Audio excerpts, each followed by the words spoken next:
Presença do Beto Vasques aqui com a gente, porque eu destaquei um trabalho dele na coluna que foi feito junto com a pesquisadora Esther Solano e que destaca que praticamente há um consenso entre os acadêmicos de que a polarização política no Brasil vai levar novamente um grupo restrito de eleitores a ser decisivo na escolha do próximo presidente.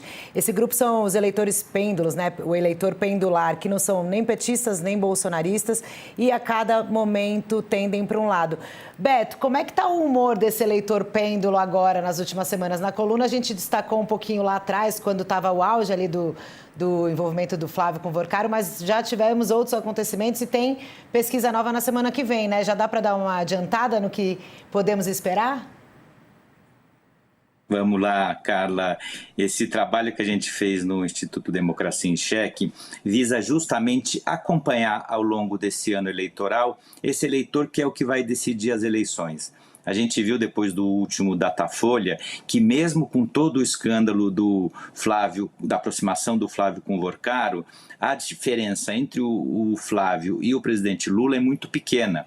Então a gente vai ter uma eleição baseada numa guerra de rejeições, uma eleição muito acirrada, funcionando como uma espécie de terceiro turno de 2022, onde a diferença entre os dois candidatos tende a ser menor de 2 pontos percentuais e onde ambos têm tetos baixos, por terem altas rejeições, e pisos altos, porque tem sobrenomes muito populares que partem com intenções de voto muito elevadas. Nesse cenário, esse eleitor que a gente chama pendular, que é o eleitor independente, né, aquele que uma hora pendula para um lado, outra para o outro, é um eleitor que a gente tem visto, Carla, que em 2018 votou no Jair contra o Haddad, em 22 votou no Lula contra o Jair, e agora não rejeita nem o Lula, nem o Flávio, e não se decidiu entre eles.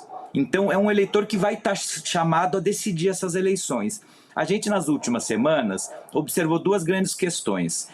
Por um lado, como esse eleitor sente esse pacote de bondades do governo federal, e o que a gente vê é que esse pacote de bondades ele começa a surtir efeito, ele ainda é pouco conhecido, então o governo deveria fazê-lo chegar às pessoas. Gera um incômodo nos eleitores o fato de ele estar ocorrendo agora de uma forma tão incisiva como se fosse um timing eleitoral, mas tem um amortizador para o presidente Lula que é, segundo os eleitores, a história dele de compromisso com políticas sociais. Então existe uma possibilidade de que isso funcione bem ao presidente Lula nos próximos meses. Quanto ao Flávio, a gente olhou a questão do escândalo dele do Dark Horse. E aí, más notícias para o Flávio também com um amortecedor. Más notícias. Primeiro, o Flávio perde a bandeira da anticorrupção.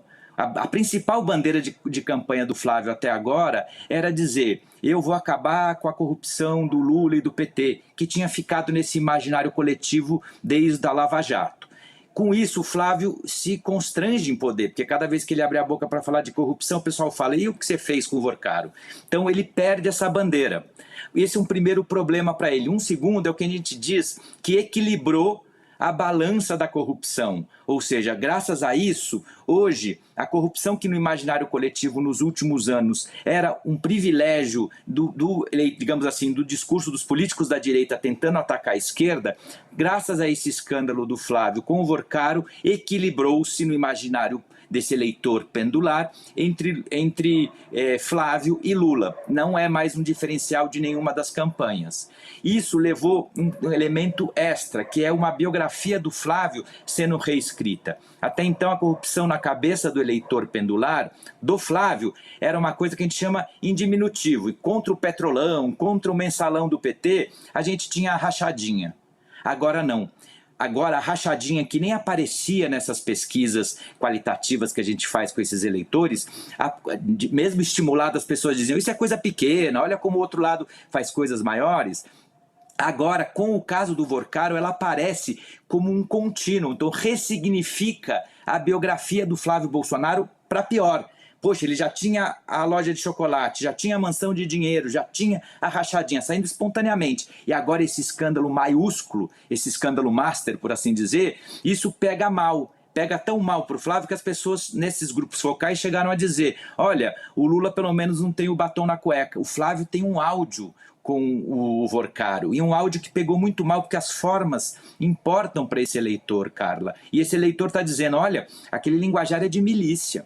Aquele jeito como ele trata o Vorcaro, aquilo é uma indecência. Os valores altos, todos falam, isso aí não é para pagar um filme. Aí está lavando dinheiro, para o que a gente não sabe.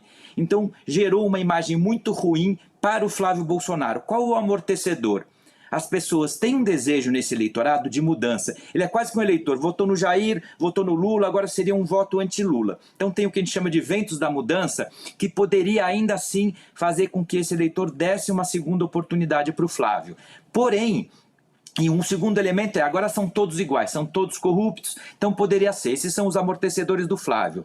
Porém, assim como o Datafolha mostrou, 1/3 dos eleitores ainda não sabe desse episódio. E isso é ruim, porque nessa semana a gente fez uma diferenciação entre esses pendulares que sabiam muito do caso e os que sabiam de ouvir falar.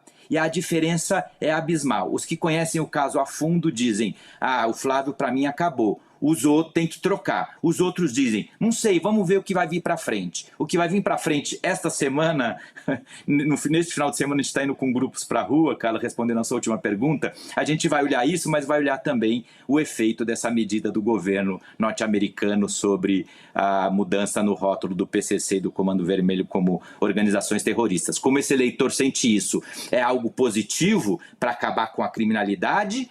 Ou é algo ruim porque é uma medida que afeta a soberania dos brasileiros? Semana que vem a gente conta de novo para o pessoal, Carla. Maravilha, Beto. Para você que está no